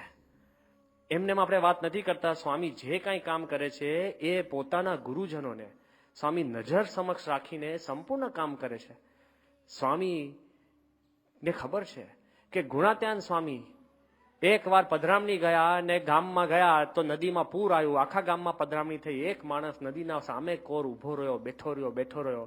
ગુણાત્યાન સ્વામી આ કોર, પેલો પેલી કોર. રાતના 2:30 વાગે પાણીનું પૂર ઓસર્યું અને 2:30 વાગે ગુણાત્યાન સાહેબ પધરામણી ગયા છે. અક્ષરબ્રહ્મ પોતે. તો આપણે તો જીવ દશાવાળા છે. શાસ્ત્રીજી મહારાજ, ભગતજી મહારાજ, એવું આપણે સાંભળીએ છીએ. વિમુખ થઈને સત્સંગ કરાયો ને, આપણને કોઈ ખાલી પોસ્ટમાંથી બહાર કાઢી નાખે ને તો પછી જુદું બોલવાનું થઈ જાય શરૂ. અરે ન હોય તોય કાર્ય કરવાનું છે. આ તો આપણને એક જવાબદારી સોંપી છે. શાસ્ત્રી મહારાજ તો હાથમાં માથું લઈને ફરતા હતા. કેટલા પ્રશ્ન, એની કથા આપણે નથી કરતા, પણ ભીડો તો જુઓ. કે એક વાર જ્યારે શાસ્ત્રી મહારાજ નાના સંત તરીકે હતા અને આ જુનાગઢની જ વાત કરું, જીભાઈ કોઠારીએ ત્યાં વડતાલ કેણ મોકલાયું જેઠાભાઈને, એટલે નિર્ગુણ સ્વામી એ હરિભક્ત તરીકે હતા, કે અહીંયા ગાડી દ્વારકાની અંદર આપણે જમીન જોઈતી હતી. ત્યાં નવાબના કારભારી રંગીલદાસ કરીને એની જોડે વાટાઘાટ માટે કોને લઈ જવા, ત્યારે જેઠાભાઈએ કીધું કે આમાં યજ્ઞ પુરુષ દાસને તમે મોકલો તો એ પાર પાડશે. જુનાગઢથી યજ્ઞ પુરુષ દાસ પગપાળા ચાલીને દ્વારકા ગયા. અને જ્યારે જેઠા ભગતે ઇન્ટ્રોડ્યુસ કર્યા ને કે રંગીલદાસ સાહેબ કે આ યજ્ઞ પુરુષ શાસ્ત્રી પગપાળા ચાલીને જમીનની માંગણી કરવા આવ્યા છે, પેલા કીધું કે જમીન એપ્રુવ્ડ. દાખલો એક જમીન માટે 180 કિલોમીટર ચાલીને જવું આપણે છે એવું? હા, બધા સાધન છે, બધું જ છે. હું એવું નથી કહેતો તમે કામ નથી કરતા, પણ લેવલ ક્યાં છે? આટલું એવું કેવું કહું છું કે શાસ્ત્રીજી મહારાજને એકવાર ખબર પડી જ્યારે સારંગપુરનું મંદિર થયું. આ તો ક્લાઇમેક્સ પ્રસંગ છે. અમે બધા આમાં આવી ગયા. સારંગપુરનું મંદિર થયું ત્યારે શાસ્ત્રી મહારાજને ખબર પડી કે કોટિયા ગામના એક હરિભક્ત જૂના મંદિરના નાજા કામડિયા, એને 300 ભેંસ, એને નિયમ લીધો હતો કે મારે આ જે કઈ ભેંસો છે એમાંથી 2 ભેંસ છે ને આપણે રાધારમણ દેવ જુનાગઢની અંદર આપવી. પછી એને એ હતો કે હવે શાસ્ત્રીમાં જે નવું મંદિર કર્યું, શાસ્ત્રીમાં જે કેણ મોકલાયું કે ભાઈ અમારું નવું મંદિર છે ને અક્ષરપુરુષોત્તમ મહારાજ બેઠા તો અમને પણ 1 ભેંસ આપો, 2 નહીં તો 1. બરાબર. પેલા એ કીધું કે ભેંસ તો આપું પણ કોઈ ભરવાડ હોવો જોઈએ ને, કે લઈ જવા. ભેંસ ઓછું છે, પાર્સલ કરી દો અને જઈને એકલી જાતે આવી જાય ને કાનમાં એને ફૂંક મારો, પહોંચે જ નહીં, હોય ખસતી નથી. તો ત્યાં ક્યાં જઈને પાછી આવવાની છે? એટલે આ શાસ્ત્રી મહારાજને ખબર પડી. તો સાંભળજો કે શાસ્ત્રી મહારાજ મહુવાથી ચાલતા નીકળ્યા. મહુવાથી ક્યાં ગયા? બગદાણા. ત્યાંથી કોટિયા, ત્યાંથી એક ભેંસ લીધી. ભરવાડની જેમ શાસ્ત્રી મહારાજ ભેંસ લઈને ત્યાંથી દરેડથી સારંગપુર 210 કિલોમીટર શાસ્ત્રી મહારાજ પગપાળા ચાલ્યા એક ભેંસ માટે. આપણે તો આવું કરો ને તો પૂછે કે તાજી ભેંસ છે, ખરેખર દૂધ આપશે? હા, ના આપવાની, 3 મહિના જ આપવાની તો પાછું તું ત્યાં રાખ લે. એના કરતા આપણે તો બધું હોશિયારી વાપરીએ, એક રિક્ષા બાંધી દઈએ, ત્યાં જઈને પાછું દૂધ લઈને આવે. આપણે ક્યાં ભેંસ રાખવી લે? કેટલું બધું આયોજન, સબ આયોજન. આવા આયોજન નહીં કરવાના, આવડા કામ કરવાના આયોજન કરવા પડે. આ બાજુ શાસ્ત્રી મહારાજનો જે ભીડો જુઓ, એમ યોગીજી મહારાજ જે કાંઈ કામ કર્યું છે ને યોગી બાપાએ, બધું જ. દિલ્હી અક્ષરધામનો સંકલ્પ તો બરાબર 68ની સાલની અંદર 32 વર્ષ પછી આપણને જમીન મળી. સંતો કે છે કે ઈશ્વર સાંઈ કે છે 11 ગવર્નર બદલાઈ ગયા, પણ નરેન્દ્રભાઈ મોદીએ વાત કરી હતી કે ધન્ય છે એ ગુરુને કે દિલ્હીની અંદર જમીન મળવી એવો સંકલ્પ કરે, પણ ધન્ય છે વધારે એ શિષ્યને કે ગુરુનો એક સંકલ્પ જીવન મંત્ર બનાવીને આખો મંદિર સાકાર કરે. એ પ્રમુખ સ્વામીને ધન્ય કંઈક જુદું કહેવાય. સંકલ્પ તો બધા જ કરે, પણ એને પૂરો કરવો. અને હકીકતની અંદર સ્વામીએ બધું જ કરી ચૂક્યા છે. કેમ આટલા મોટા કામ પ્રમુખ સ્વામી કેમ કરી શકે છે ખબર છે? કારણ કે નાનામાં નાનું કામ પણ એ કરે છે. એટલે આપણે તો મોટા કામ કરીએ ને, પણ નાનામાં માની દઈએ કે ગોષ્ઠી કરી લો ને તમે, કે આ તો પતાવી દેજો, આ તો ફરફર્યું જ ભરવાનું છે, મોકલી દે, તું ભર દે. લે, જે માણસ મોટા સમયના આયોજનમાં પડ્યો હોય ને, પછી એને નાના ના ગમે. મોટા આયોજન કર્યા પછી 4 જણની રસોઈ ના બનાવે કે હવે તો લાખ ના બનાવ્યા. ભાઈ દર વખત લાખ કઈ ખાવાના ના આવે, ભાઈ અમે 4 ના બનાવી દો ને. એ કામનું છે. પ્રમુખ સ્વામીની ખાસિયત શું છે? દિલ્હી અક્ષરધામ તો એ પાર પાડે ને, પણ નાનામાં નાનું કામ જે આપણે સામાન્યમાં સામાન્ય માને છે ને, હું સામાન્ય માનું છું. લો, હું તમારા આગળ નિષ્કપટ ભાવે કહું, પત્ર લેખન. તમે કેટલા પત્ર લખો છો? અને આ મોબાઈલના યુગમાં હતું એ ગયું, પોસ્ટકાર્ડ એ બીજું મૃતપ્રાય થઈ ગયું છે. બધા કે યાદ કરતા હતા. અને હવે તો ખાલી મોબાઈલ ફોન નહીં કરવાનો, મિસ કોલ મારી દેવાનો. એટલે પેલા ખબર પડી જાય કે યાદ કર્યો, કરવો હોય તો એ કરે, પૈસા ના ચડે. આ તો અમદાવાદી રીત છે, એટલે કહું છું. મિસ કોલ મારી દે, પત્ર લેખન થઈ ગયું, પૈસા ના ચડ્યા. પેલો ધંધે લાગી જાય કે શું કામ હશે, અગત્યનું હશે, એટલે એ ફોન કરે. તારે કાકે હું તમને યાદ જ કરતો હતો. લે, આ તો ખૂબી છે ને. લો, આપણે પત્ર લેખન તો બાજુ પર રહ્યું. આપણે એવા એજમાં જીવીએ છીએ કે કોઈને પણ પ્રમુખ સ્વામી છે ને પત્ર લેખન પોતાનું અંગત કામ માને છે. અમારી ગમે તેટલી મીટિંગ ચાલતી હોય ને, 2-2 કલાક મોટા મોટા નિર્ણય થાય, પછી સ્વામી ઘણી વાર બગડે કારણ કે આ તમારા કામમાં મારું કામ રહી જાય. એટલે હવે આ કામ કોના છે? બધા જ એમના છે કે નહીં? તોય આપણે કે બાપા કયું કામ? કારણ કે પત્રો રહી જાય છે. લે, તમારા લખેલા પત્રો પ્રમુખ સ્વામી અંગત કામ માને છે. નાનામાં નાની વાત. કેમ હું આ કહું છું ખબર છે? અમે બધા સંતો અહીંયા બેઠા છે ને, બધાએ સ્વામીને જોયા છે.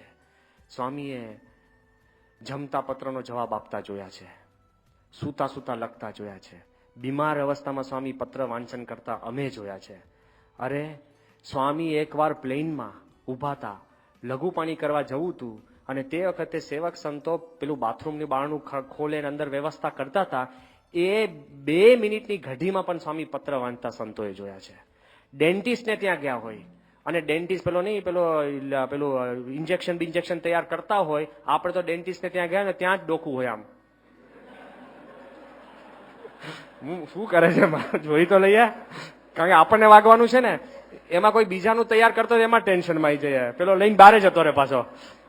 પણ આપણે સ્વામી ડેન્ટિસ્ટને ત્યાં ગયા હોય, અને ડેન્ટિસ્ટ કઈ બીજું કામ કરતો હોય ને, સ્વામી પત્ર વાંચતા અમે જોયા છે. રેલવે સ્ટેશન ઉપર ટ્રેન ઉપડવાની બાકી હોય ને, ત્યાં સ્વામી પત્ર લખતા બધાએ જોયા છે. આ તો બધું આપણે સમજીએ. 72 પાનાનો પત્ર બાપા ગાડીમાં વાંચતા હતા, અને સંતોએ કીધું કે બાપા આ પત્ર બહુ લાંબો છે. સ્વામી કે એનો પ્રશ્ન આનાથી પણ લાંબો હશે. ધીસ ઇઝ પ્રમુખ સ્વામી. સમજી, વિથ ઇમોશન્સ ઇઝ વર્કિંગ. એમને એમ નહીં તમને સોંપ્યું કરતો. Put your heart into it. જે તમે કામ કરો ને, put your heart into it. જો એ આપણે કરી શકશું ને, એમાં ભેદ જુદો છે, એમાં સુખ જુદું છે. ક્લાઇમેક્સ પણ હું તમને કહું, ક્લાઇમેક્સ કે સ્વામીશ્રી સારંગપુરમાં હતા. એક આંખ આખી લાલ, એમાં લોહી નીકળ્યું હતું. ઉંમર થાય ને તારા કે બ્લડ વેસલ્સ ફાટેલા, આખી લાલ. ડોક્ટરે પેચ મૂકી, આંખ સીલ કરી હતી. અને એમને સ્વામી બેઠા હતા, આરામ કરવાનો હતો. 2 આંખ બંધ કરે તો જ આરામ આવે. એક આંખ આવે, એક બીજી ખોલો ને ફરફર કરતો બીજી પણ ફરે, દુખે. અમે બધા સંતો બેઠા હતા, અને સ્વામી એક પત્ર ઉપાડ્યો. 15 થી 17 પાનાનો પત્ર અમે આમ ગણવા માંડ્યા, અને સ્વામી શાંતિથી વાંચતા હતા એક આંખે. અને તે વખતે અમને મૂંઝવણ થઈ કે સ્વામી વાંચશે તો દાખલો પડશે, આંખ હાલે એટલે પેલી આંખ દુખે, તકલીફ થાય. એટલે અમે કીધું પત્ર ઉપર મેં હાથ મૂક્યો. સ્વામીની સ્ટાઇલ છે, જોઈ નહીં તમારી સામે, ખરેખર રોયલ સ્ટાઇલ તે. એને ના પાડવાની રીત હોય, આપણે તો એની સામે જોઈએ કે ના, એવું નહીં. સ્વામી બોલે સાહેબ કે મને કે હાથ લઈ લે, આટલું જ. સ્વામી કે હાથ લઈ લે. મેં કહ્યું બાપા પત્ર મૂકી દો. સ્વામી કે પત્ર ના પાડે છે. સ્વામીની જે તર્ક છે ને, તમે સીધા દિવાલ ઉપર આવી જાઓ. જો last thing to do is with પ્રમુખ સ્વામી ઇઝ ટુ આર્ગ્યુ. અત્યાર સુધી મેં કોઈ એવો જોયો ને ગમે તેવો ચમરબંધી હોય, તર્કવાનો હોય, બુદ્ધિશાળી હોય, એ ભોંય ભેગો જ થઈ જાય. જો તર્કમાં સ્વામી ઉતરે ને, આધ્યાત્મિકતા બાજુ પર મૂકી દો. સિમ્પલ લોજિક જ હું તમને કહું છું. એટલે સ્વામી કે પત્ર ના પાડે છે. મેં કહ્યું ના બાપા. મેં કહ્યું કે સ્વામી એક આંખે વંચાય નહીં. બધા સંતોય હતા. મેં કહ્યું એક આંખે વાંચો તો બીજી આંખમાં નડે ને દુઃખ થાય ને આમ છે ને તેમ છે. સ્વામી કે કોણ કે છે એક આંખે ના વંચાય? મેં કહ્યું સ્વામી વંચાય નહીં એક આંખે. સ્વામી કે તું તારા કોઠારીને પૂછી જોજે, અમદાવાદના કોઠારીને, કે એક આંખે વંચાય છે કે નહીં. કારણ કે અમદાવાદના કોઠારીને એક જ આંખ છે. સ્વામીના યાદ આવે કેમનું યાદ લાવ્યા. અને સ્વામી કે આખી જિંદગી એક આંખે વાંચે છે. એટલે મને લાગે છે એક જ આંખ છે ને એટલે ધાર્યું નિશાન પાર પાડે છે. પણ હજુ તો આ વાત પતી ને પછી આપણે દલીલ કરી. મેં કહ્યું બાપા કોઠારીને તો છે ને ટેવ પડી ગઈ છે. ટેવ પડી ગઈ છે કારણ કે વર્ષોથી આખી જિંદગીથી એક આંખ છે. સ્વામી કે મને છે ને સેવા કરવાની ટેવ પડી ગઈ છે. આટલો ફેરફાર લાવજો બસ. સેવા કરવી પડે અને સેવા કરવાની ટેવ પડે ને એ કાર્ય પ્રતિબદ્ધતા. સ્વામીના જીવનમાં આપણે જોઈએ છે ગમે તેટલા રીઝન હોય બધું જોઈ કાર્ય મૂકી દેવાની સંપૂર્ણ લોકો કહેતા હોય તોય સત્પુરુષ એ મૂકતા નથી. આમાંય કામ કરતા હોય, સતત કામ કરતા હોય છે અને હાંસી મજાકની અંદર પણ કામ કરી લે. હું એવું નથી કહેતો સિરિયસ જ લો, have fun, enjoy yourself, રાજી થાવ, રમો, કાર્ય કરો. એકવાર અમદાવાદની અંદર અમે સ્વામી આગળ બધા મજાક કરવાની નક્કી કર્યું કે તે વખતે જૂનો સમય, બાબરી મસ્જિદ પહેલાની બધી વાતો હતી. અડવાણી તે વખતે કે અમદાવાદમાં હશે, સ્વામી સભા કરીને જમવા સાંજે આવ્યા. 2-3 સંતોને મજાક સૂજી કે આપણે ખાલી એવું કહીએ કે અડવાણી આવે છે. કોઈને નતું કીધું, 2-3 જણ જ જાણે. એમ અંદર જઈને પાછું જાણે નાટક કરવું તો ફૂલ કરવું પડે ને. સ્વામી જમવાનું શરૂઆત કરતા હતા. સ્વામીને મેં જાહેરમાં જ જઈને કે બાપા અડવાણી છે કે હમણાં આવે છે. મેં કહ્યું સ્વામી હમણાં છે કે લાવો તો જમવાનું જલ્દી કરો. એટલે સ્વામીને આપણે આવી રીતના મેટ્રિક્સની અંદર નાખી દીધા. અને ત્યાં સુધી શિયરી સ્વામી આવી ગયા, આમ છે તેમ છે. અને બધા પછી બોલ્યા વગર ફટાફટ જમવાનું શરૂ થયું. એમાં તો અમે સાયરનો વગાડી, હું એક જ ગાડી આમ ફરે બારે. અને આ તે ને બધું જ કરવું પડે. એમાં લંડનના આપણા એક હરિભક્ત છે રમેશભાઈ કરીને, અડવાણી જેવા દેખાય. એ અમને પૂછવા લાગ્યા કે તમે ભાઈ કરો છો શું? મને કે આ જબ્બો કાઢો ને આ પહેરો ને ધોતિયું પહેરાયું. બધું જ આખું સેટઅપ કર્યું વ્યવસ્થિત. અને ત્યાં જઈને પાછી એક જણ પાછો કહ્યો કે હમણાં લગભગ 5 મિનિટમાં જ આવે છે. સ્વામી જમવાની પરવારી ગયા હતા અને ત્યાં આસન નીચે મૂક્યું. એમાં શ્રી હરિ સ્વામી પોતે ખસ્યા, સંતો બધા ખસ્યા. યોગીચંદ સ્વામી કે આપણે સ્લાઇડ લેવાની છે કે આપણે ફોટોગ્રાફ્સ લેવાના છે? આપણે કીધું બેવ. આત્મ સરોજ પૂછે કે કેટલા વાગે આવે છે? કે હમણાં જ આવે છે. એટલે બધું અંદર ખડભડાટ, જડ બે સલાટ, વોટર ટાઈટ કર્યું હતું. અને એમાં પછી અડવાણી આવ્યા. હવે તે વખતનો જમાનો શું હતો કે ઘરે અડવાણીના બહુ જોયા જ નતા. આટલું બધું છાપાનું બધું હતું નહીં. એટલે 90% સંતોએ તો જોયા જ નતા અડવાણી કેવા. એટલે અડવાણી આવ્યા અને બીજા જે 10% જોયા હતા એનું કન્ડિશન થઈ ગયું હતું માઇન્ડ. એટલે બધા આમ ખસ્યા, અડવાણી બેઠા અને 2-5 મિનિટ ત્યાં બાબરી મસ્જિદની નામ દે હિન્દીમાં વાત થઈને આમ તેમ થયું. પછી સ્વામી આમ શાંતિથી આમ બેઠા હતા. પછી કે અડવાણી તમારી દુકાનનું કેવું છે? અડવાણી કૂદકો મારીને સ્વામીની પાસે આવી ગયા. રમેશભાઈ કે બાપા 4 દિવસથી હું રાહ જોતો તો, મારે તમારા જોડે ખાનગી કરવી હતી. સ્વામી કે હું પણ તારી રાહ જોતો તો. લે જો મારે શું કેવું છે ખબર છે? આનંદ કિલોલ પણ સ્વામીએ કામ કરી દીધું ને. ઇવન બીમારીમાંય કામ કરજો, એમ આનંદ કિલ્લોમાંય કામ કરજો. કાર્ય પ્રતિબદ્ધતા એટલે સિરિયસ થઈને જ કામ કરો કે ના કાર્ય પ્રતિબદ્ધ છું એવું નહીં. બી happy, enjoy your self but work hard. એનો કોઈ ઓપ્શન નથી. સત્પુરુષના જીવનમાં તમે સતત આપણે જોયા કરીએ છીએ કે આવું કામ સ્વામી કરે જ છે. ઘણા બધા પ્રસંગો છે સ્વામી કોઈ પણ જગ્યાએ પાછા પડ્યા વગર બધું જ સ્વામી કામ સતત કરતા જ હોય છે. પણ ટૂંકમાં મારે વાત શું કરવી છે કે આપણે જ્યારે આ કામ કરવા બેસીએ ત્યારે તમે ખાલી મનોમન એક સંકલ્પ કરશો ને કે મારે આ કાર્ય કરવું છે મનોમન, તો પણ સત્પુરુષ છે ને અતિ રાજી થઈ જશે. જામનગરનો પ્રસંગ કહું કે જામનગરનું જ્યારે આખું આ ખાત થયું, અતિ રાજી હતા બાપા. સાંજે 5 વાગે સ્વામી જાગીને અક્ષય મુનિને બોલાયા, મને બોલાયા, ધર્મનિધિ સ્વામીને બોલાયા, પછી મનીષ જે આપણો એન્જિનિયર છે, પછી ત્યાંના સોમપુરા આખો નકશો લઈને બેઠા, અને આમ છે તેમ છે, બધું સ્વામી સમજાવતા, અને આનંદમાં એટલે નકશા પર સ્વામીએ આશીર્વાદ લખવાની શરૂઆત કરી. અને સ્વામી આશીર્વાદ કેવી રીતના લખે કે ભગવાન સ્વામિનારાયણની કૃપાથી અને ગુણાતીન સ્વામીના આશીર્વાદથી અને ભગતજી મહારાજ, શાસ્ત્રી મહારાજ, યોગીજી મહારાજ સંકલ્પથી 3 લીટી આશીર્વાદ લખવાના, તેમાં 2 તો ભરી દીધી, અને પછી છેલ્લે 2 શબ્દ લખ્યા, સર્વોપરી કામ થશે. એટલે મેં સ્વામીને કીધું, મેં કહ્યું બાપા આ 3 લીટી લખી, એમાં 2.5 લીટી તો કોમન છે. સ્વામીને જગ્યા દર જગ્યાએ આ જ હોય, તમને લાગે આખું પાનું ભરીને આશીર્વાદ આવ્યો, પણ હોય શું કે શ્રીજી મહારાજની કૃપાથી, ગુણાતીનના સંકલ્પથી, ભગતજી મહારાજ, શાસ્ત્રી મહારાજ, યોગી મહારાજના પ્રમુખ આપણા યોગી મહારાજની આશીર્વાદથી પછી સ્વામી લખે. તો સ્વામી મને ઠાવકાઈથી શું કે ખબર, સ્વામી કે 2.5 કોમન છે ને, એટલે છેલ્લા 3 શબ્દ સ્વામી કે ફળે છે. આ 3 જે કોમન છે ને, એટલે પેલા છે ને સર્વોપરી થશે, એટલે સ્વામી કે સત્ય ઠરે છે. સમજો, આપણે છે ને આપણને લાગે બસ આપણે જ કરીએ છીએ, ભાઈ આ કોમન ફેક્ટર આવે છે ને આપણે, એટલે આપણને આ કેફ છે. એટલે એમાં સ્વામી આનંદમાં હતા. અને સ્વામી જે કહેતા હતા, સ્વામી કે આપણે સોના જેવું મંદિર કરવું છે, સારામાં સારું કરવું છે, મહારાજની કૃપાથી થઈ ગયું, આ જગ્યામાં ઇતિહાસ જોડાયેલો છે, ને જંતરડામાંથી પસાર થયા છે, સ્વામી કે હાડકા આપણને હાથમાં ના આવે ને, એટલું બધું સ્વામી બોલતા હતા આનંદથી. એમાં સ્વામીએ મનીષને કીધું કે તારે આ સારું મંદિર કરવાનું છે. એટલે અક્ષય મુનિએ શું કીધું કે બાપા મનીષને અમેરિકાનું જવાનું થયું છે. એટલે સ્વામીએ મનીષ સામે જોયું, જો ભોગ આપવો પડે મારે, એ તમને કેવું છે. સ્વામી મનીષ સામે જોયું, સ્વામી કે આપણે સારું મંદિર કર. મનીષ કે બાપા આપની ઈચ્છા હોય તો હમણાં નહીં જાઓ.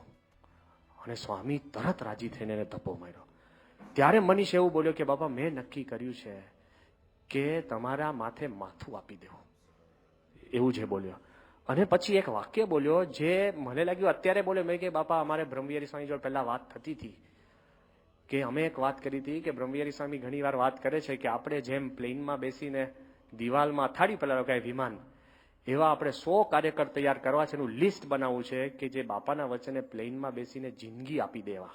એટલે કે બાપા મેં મારું નામ એ લિસ્ટમાં લખાયું છે, એવું મનીષ બોલ્યો.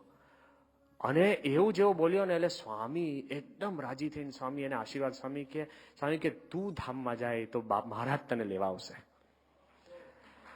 એટલે મનીષે કીધું કે બાપા અંતકાળે તમે મને લેવા આવજો.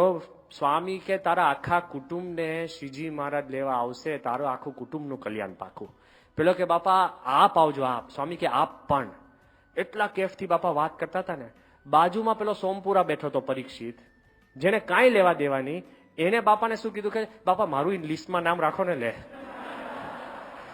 મારે એ કેવું છે કે રાજીપો જયારે વરસતો હોય ને, જેને નથી લેવા દેવા એ પણ લિસ્ટમાં નામ નાખવા તલ પાપડ થતા હોય તો આપણું નામ લિસ્ટમાંથી જવું જોઈએ નહીં.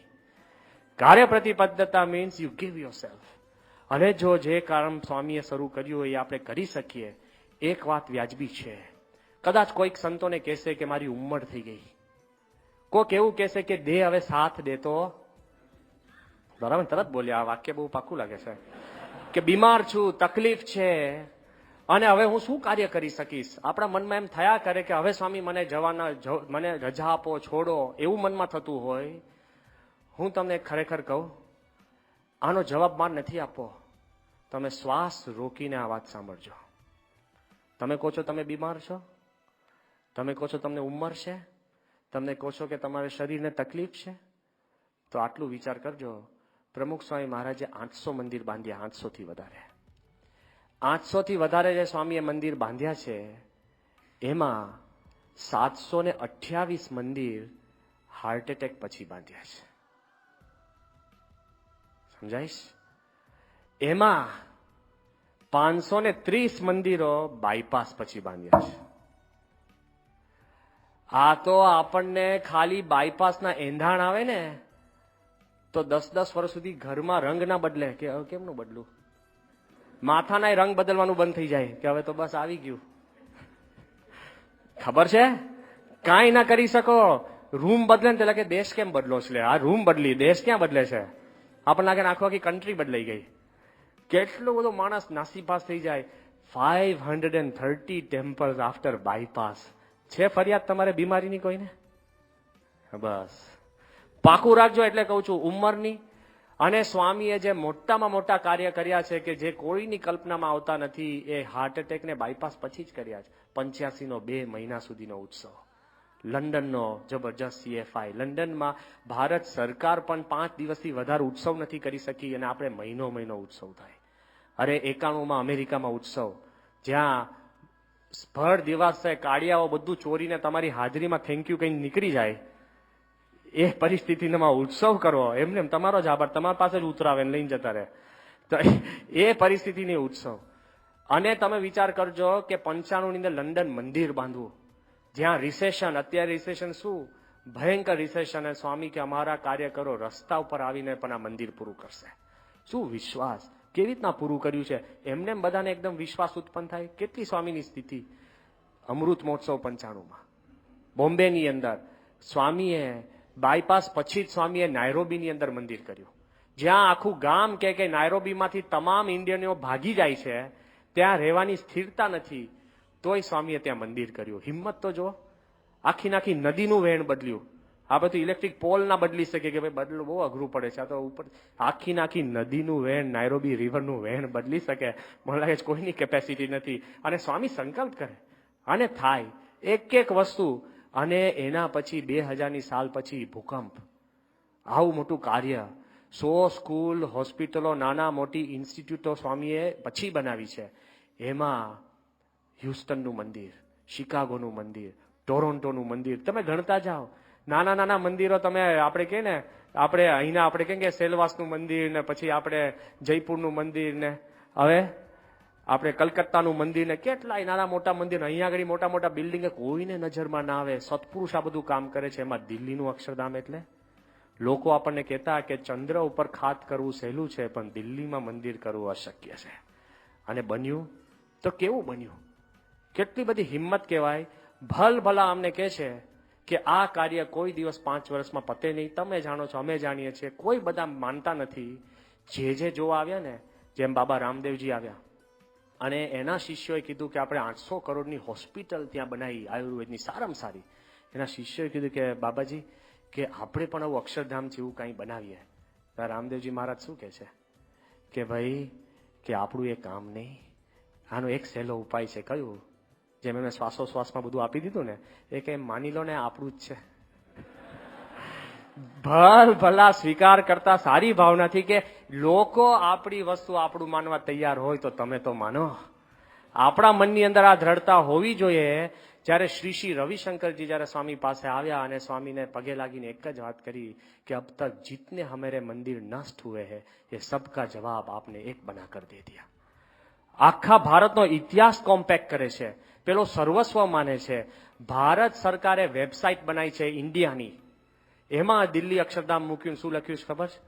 One of the greatest monuments that India has ever built.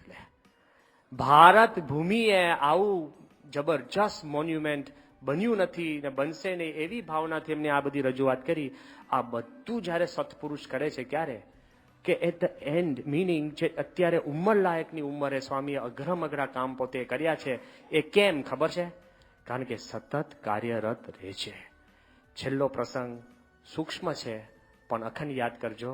અમદાવાદમાં અમે જ્યારે સંતો બેઠા હતા, ખૂણામાં માથે હાથ નાખીને ખાલી દિવાલ નડીને બેઠા હતા. નહીં, ઘણી વાર આપણે બેસીએ. સ્વામી પસાર થયા. સ્વામી કે કેમ લમડે હાથ દઈને બેઠા છો? એટલે અમે કીધું કે બાપા ઉંમર થઈ ગઈ છે. નહીં, ઘણી વાર જુવાનિયા નહીં લાગે ઉંમર જેવું. હવે એવું નથી કે નથી થઈ, પણ થાય. બધા થાકીને લોથપોથ થઈ ગયો તો શું કે બાપા ઉંમર થઈ ગઈ છે. સ્વામી એકદમ હસો સાંઈ કે હજુ તો અડધી નથી થઈ. કારણ કે 40માં આપણે બધા રમીએ છીએ, સ્વામી 80માં. સ્વામી કે અડધી નથી થઈ. પછી થોડાક ડગલા આગળ ચાલ્યા, પછી હસતા પાછળ આવ્યા. પછી સ્વામી શું કે મરમાડું હસતા. સ્વામી કે તમે બધા પ્રાર્થના કરો છો ને કે અમે 100 વર્ષ જીવીએ. આપણે બધા કરીએ છીએ ને કે બાપા 100 વર્ષ જીવીએ. સ્વામી કે હું પણ પ્રાર્થના કરું છું કે તમામ સંતો હરિભક્તો 100 વર્ષ જીવે અને છેલ્લા શ્વાસ સુધી અક્ષર પુરુષોત્તમની સેવા કરે, એવી હું રોજ પ્રાર્થના કરું છું. આનો અર્થ શું થયો કે આપણે બધા જ સત્પુરુષ પણ આપણે બધા જ 100 વર્ષ જીવીએ અને 100 વર્ષ છેલ્લા શ્વાસ સુધી આપણે અક્ષર પુરુષોત્તમનું કાર્ય કરીએ. કોઈ દિવસ કાર્ય મોડું કરવાનો આપણા જિંદગીમાં વિચાર ના આવે, એ જ આજના દિવસે પ્રાર્થના. શ્રી સ્વામિનારાયણ ભગવાનની જય.